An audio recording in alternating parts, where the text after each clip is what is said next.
గురూజీ 72 గంటల్లోనే ఫోన్ లోనే అద్భుతమైన జ్యోతిష్య పరిష్కారం చూపిస్తారు. నమ్మండి, నమ్మకపోండి, ఇది నిజం.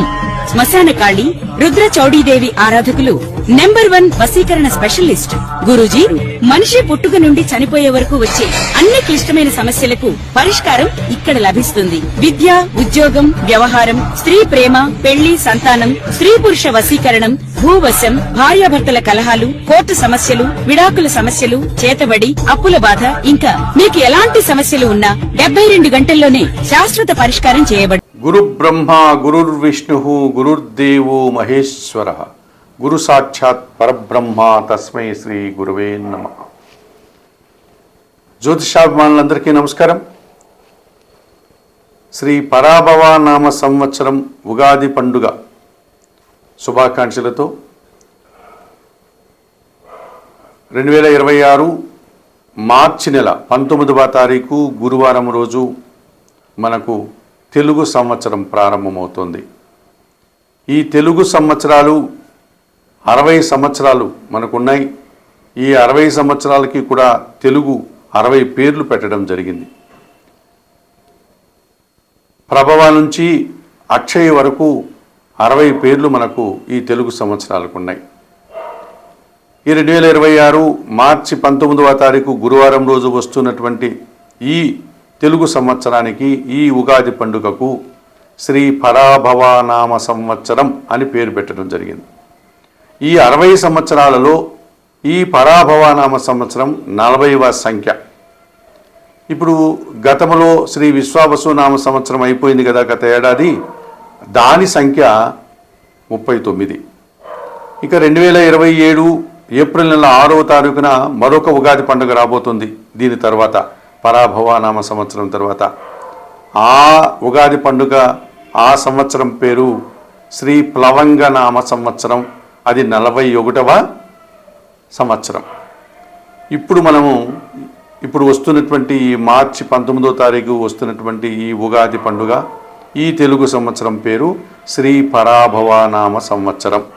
ఈ పరాభవ నామ సంవత్సరం అన్న పదానికి అర్థం ఏంటంటే పెద్ద ఓటమి, పెద్ద అపజయము అని అర్థం. ఎవరికి అపజయము?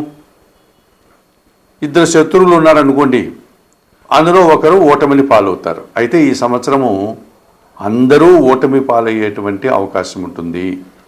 రాజకీయ నాయకులు కానీ, రాజకీయ పార్టీలు కానీ, వ్యాపారవేత్తలు కానీ, మనుష్యులు కానీ, ఎవరైనా సరే ఓటమి పాలు, పరాజయం, అపజయాలు ఎక్కువ అవుతూ ఉంటాయి. ఓటమి రుచి చూడాల్సి ఉంటుంది ఈ సంవత్సరము అని దీనికి అర్థం. అయితే మన పెద్దవాళ్ళు కేవలం అటువంటి సాధారణమైనటువంటి అర్థంతో ఈ పరాభవ నామ సంవత్సరాన్ని ఆ పేరు పెట్టలేదు. మనలో ఉన్నటువంటి అంతఃశత్రువులు ఏవైతే ఉన్నాయో, కామ, క్రోధ, మోహ, మద, లోభ, మదమాశ్చర్యాలు అనేటువంటివి ఏవైతే ఉన్నాయో, ఈ 6 అరిషడ్ వర్గాలను, ఈ అంతఃశత్రువులైనటువంటి ఈ కామము, మోహము, మదము, అసూయ, క్రోధము, ద్వేషము, ఇవి ఏవైతే ఉన్నాయో వీటిని ఓడించాలి. వాటికి ఓటమి పాలు. అంటే మనిషి నిగర్విగా, నిజాయితీగా, మంచి మనిషిగా ఎదగాలి. ఈ చెడు ఓటమి పాలు కావాలి. ఈ చెడు లక్షణాలను మనం ఓడించాలి అన్నటువంటి ఒక సదుద్దేశంతో, ఒక పరమార్థాన్ని ఈ పండగ పేరుగా, ఈ సంవత్సరం పేరుగా మన పెద్దలు చెప్పడం జరిగింది. ఈ సంవత్సరం మనకు నవగ్రహాలలో దేవగురువు అయినటువంటి బృహస్పతి గురువు జూన్ నెల 2వ తారీఖు వరకు మిథున రాశిలో ఉండి, జూన్ నెల 2వ తారీఖున ఉదయం పూట 6 గంటలకంతా ఆయన కర్కాటక రాశిలోనికి ప్రవేశిస్తాడు. సో గురువు మిథున రాశి నుంచి కర్కాటక రాశిలోనికి ప్రవేశిస్తాడు. ఆ తర్వాత ఆయన కర్కాటక రాశిలోనే ఈ రాబోయే తెలుగు సంవత్సరం 2027 ఏప్రిల్ 6 వరకు ఆయన కర్కాటక రాశిలో సంచరిస్తాడు. నవంబరు, డిసెంబర్ మాసాల్లో ఆయన ముందుకు వెళ్ళి మళ్ళీ తిరిగి కర్కాటక రాశిలోనికి వస్తాడు. ఒక 2 నెలల కాలంలో ఇలాంటి చిన్న మార్పు జరుగుతుంది. అంతకుమించి గురువు జూన్ వరకు మిథున రాశిలో, జూన్ 2 తర్వాత కర్కాటక రాశిలోనే ప్రధానంగా ఆయన సంచారం ఉంటుంది. అలాగే శని భగవానుడు ఈ మకర కుంభరాశులకు అధిపతి అయినటువంటి శని భగవానుడు కర్మకారకుడు మీనరాశిలోనే ఈ సంవత్సరం అంతా ఉంటాడు. 2027 జూన్ వరకు ఆయన మీనరాశిలోనే సంచారం కొనసాగుతుంది. ఆయనలో కొత్తగా మార్పులు ఏమీ కనబడడం లేదు. ఇక కుంభరాశిలో ఉన్నటువంటి రాహువు, అలాగే సింహరాశిలో ఉన్నటువంటి కేతువు ఈ నూతన తెలుగు సంవత్సరం పరాభవనామ సంవత్సరంలో 2026 డిసెంబర్ 5 వరకు కుంభరాశిలో ఉన్నటువంటి ఈ రాహువు కుంభరాశిలో డిసెంబర్ 5 వరకు ఉండి డిసెంబర్ 5 తర్వాత ఆయన మకర రాశిలోనికి తిరోగమనం, ఆయన వెనుకకు ప్రయాణం చేస్తాడు. డిసెంబర్ 5 తర్వాత ఆయన ఈ సంవత్సరం అంతా కూడా మకర రాశిలోనే ఆయన సంచారం కొనసాగుతుంది. అలాగే సింహరాశిలో ఉన్నటువంటి కేతువు ఈ 2026 డిసెంబర్ 5వ తారీఖు వరకు సింహరాశిలో ఉండి ఆ తర్వాత ఆయన డిసెంబర్ 5 నుంచి కర్కాటక రాశిలోనికి ప్రయాణం చేస్తాడు. ఆయన కూడా తిరోగామిగా వెనుకకు మరలి డిసెంబర్ 5 నుంచి కర్కాటక రాశిలోనే ఆయన సంచారం కొనసాగుతుంది. ఈ రకంగా గురువు మిథున రాశి నుంచి కర్కాటక రాశికి జూన్ 2న మారుతున్నాడు. రాహుకేతువులు ఇద్దరు కూడా డిసెంబర్ 5 తర్వాత రాహు కుంభరాశి నుంచి మకర రాశిలోనికి, కేతువు సింహరాశి నుంచి కర్కాటక రాశిలోనికి వెళ్ళేటువంటి ప్రభావం కనిపిస్తుంది. ఇక ఈ సంవత్సరము వర్షాలు బాగా పడుతాయి, పంటలు బాగా పండుతాయి, మంచి వాతావరణం ఉంటుంది. ఇక మనం 12 రాశుల గురించి మాట్లాడుకునేటప్పుడు ముందుగా మేషరాశి వారు ఎంతవరకు శ్రీ పరాభవానామ సంవత్సరంలో సింహరాశి వారి యొక్క వార్షిక ఫలితాలు. మకా నక్షత్రం 1, 2, 3, 4 పాదాల వారు, పూర్వ పల్గుని అనగా పుబ్బా నక్షత్రం 1, 2, 3, 4 పాదాల వారు, ఉత్తర అనగా ఉత్తర పల్గుని మొదటి పాదం నక్షత్రంగా కలిగిన వారందరూ అనగా ఈ 9 నక్షత్ర పాదాల వారందరూ సింహరాశికి సంబంధించిన వారు. సింహరాశికి రాష్ట్రాధిపతి అయినటువంటి ఈ సూర్య భగవానుడు, రవి గ్రహాలకు కూడా ఆయనే రాజు. ఈ రకంగా గ్రహరాజు అయినటువంటి సూర్య భగవానుడు, రవి భగవానుడు ఈ పరాభవనామ సంవత్సరంలో మంచి ఫలితాలు పొందేటువంటి పరిస్థితి కనిపిస్తుంది. ఈ సింహరాశి వారికి ఆదాయం 5, వ్యయం 5, గౌరవం 7, అవమానం 7గా సమపాలులో చెప్పడం జరిగింది పరాభవన సంవత్సరంలో.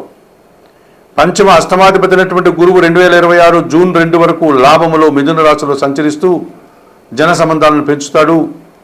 మీ ఆలోచనలు కలిసి వస్తాయి. సంతాన విషయంలో శుభవార్తలు అందుకుంటారు. అనుకోకుండా నూతన అవకాశాలు కూడా చేజిక్కించుకుంటారు. విద్యార్థులకు కూడా మంచి ఫలితాలు ఉంటాయి. జూన్ 2 తర్వాత ఆయన వ్యయములోనికి కర్కాటక రాశిలోనికి రావడం వల్ల వృత్తి ఉద్యోగాల్లో పని భారం పెరుగుతుంది, ఖర్చులు పెరుగుతాయి, అవమానాలు పెరుగుతాయి, ఆత్మీయులతో మనస్పర్ధలు వచ్చేటువంటి పరిస్థితి కనిపిస్తుంది. ఇక సప్తమాధిపతి శని ఈ సంవత్సరం అంతా కూడా అష్టమములో మీనరాశిలో సంచరిస్తూ మిమ్మల్ని ఇబ్బంది పెట్టేటువంటి పరిస్థితి కనిపిస్తుంది సింహరాశి వారికి. ఈ అష్టమ శని దోషం వల్ల పోటీ ప్రపంచంలో మీరు వెనకడుగు వేస్తారు. జీవిత భాగస్వామితో కానీ వ్యాపార భాగస్వాములతో కానీ మనస్పర్ధలు వస్తాయి. అనారోగ్య సమస్యలు, ఆర్థిక సమస్యలు, అవమానాలు మిమ్మల్ని ఇబ్బంది పెడతాయి. పనివారి సహకార లోపం కూడా మీకు స్పష్టంగా కనిపిస్తుంది. ఇక 2026 డిసెంబర్ 5వ తారీఖు వరకు రాహు వీరికి సప్తమ భావంలో సంచరిస్తున్నాడు. డిసెంబర్ 5 తర్వాత ఆయన షష్టమ భావంలోనికి వెళ్ళడం వల్ల రుణ రోగ శత్రు విముక్తిని మీరు పొందగలుగుతారు. డిసెంబర్ 5 వరకు రాహు బాలేడు. దుబారా ఖర్చులు, దుబారా ఆలోచనలు, విదేశీ వ్యవహారాలు ప్రతికూలంగా ఉంటాయి. డిసెంబర్ 5 తర్వాత రాహు మీకు అనుకూలించడం వల్ల విదేశీ వ్యవహారాలు బాగుంటాయి. కొన్ని రుణాలు తీర్చుకుంటారు. పోటీ ప్రపంచంలో మీదంటుసరిలో విజయాన్ని సాధిస్తారు. వ్యాపార అభివృద్ధి, ఆర్థిక అభివృద్ధి, అనారోగ్యం నుంచి బయటపడే ఆరోగ్యవంతులు అవుతారు. నూతన వ్యాపారాలు కూడా మీకు అనుకూలిస్తాయి. అలాగే కేతువు ఈ సంవత్సరం అంతా కూడా జన్మరాశిలోనూ మరియు వ్యయములోనూ సంచరించడం వల్ల అనగా సింహ కన్యా రాశుల్లో సింహ కర్కాటక రాశుల్లో సంచరించడం వల్ల నిరాశ, అశాంతి, కొన్ని కార్యక్రమాలు చేయడానికి ఆటంకాలు మిమ్మల్ని ఇబ్బంది పెడతాయి. ఇక జన్మరాశ్యాధిపతి సూర్య భగవానుడు మే 15 నుంచి జూన్ 15 వరకు, అక్టోబర్ 15 నుంచి నవంబర్ 15 వరకు, జనవరి 15 నుంచి ఫిబ్రవరి 15 వరకు కూడా ఇంచుమించుగా 3 నెలల పాటు మీకు అనుకూలంగా సంచరిస్తుంది. రాజకీయ నాయకులకి మంచి అవకాశాలు వస్తాయి. వృత్తి ఉద్యోగ వ్యాపారాల్లో రాణిస్తారు. నూతన ఉద్యోగాలు కానీ ఉన్న ఉద్యోగంలో పదోన్నతులు కానీ అందుకుంటారు.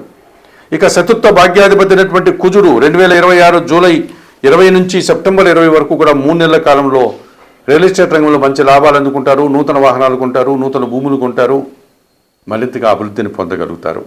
అష్టమ శని దోషం ఉంది కనుక ఈ 2026 మార్చి 19న వస్తున్నటువంటి తెలుగు సంవత్సరం పరాభవన సంవత్సరంలో మీకు అష్టమ శని దోషం అధికంగా ఉంది.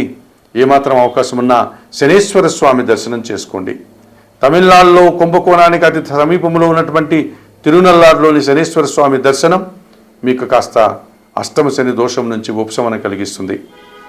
అలాగే జూన్ 2 తర్వాత గురువు మీకు వ్యయంలోకి సంచరిస్తున్నాడు కనుక గాణగాపురం వెళ్ళి దత్తాత్రేయ స్వామి వారి దర్శనం చేసుకోండి. అలాగే కేతు మీకు ప్రతికూలంగా సంచరిస్తున్నాడు కనుక ఉలవలను పక్షులకు ఆహారంగా ఇవ్వండి, గణేశాష్టకం చదువుకోండి, గణపతి స్వామిని సందర్శించుకోవడం వల్ల ఈ సింహరాశి వారు మరింతగా మంచి ఫలితాలను పొందగలుగుతారు.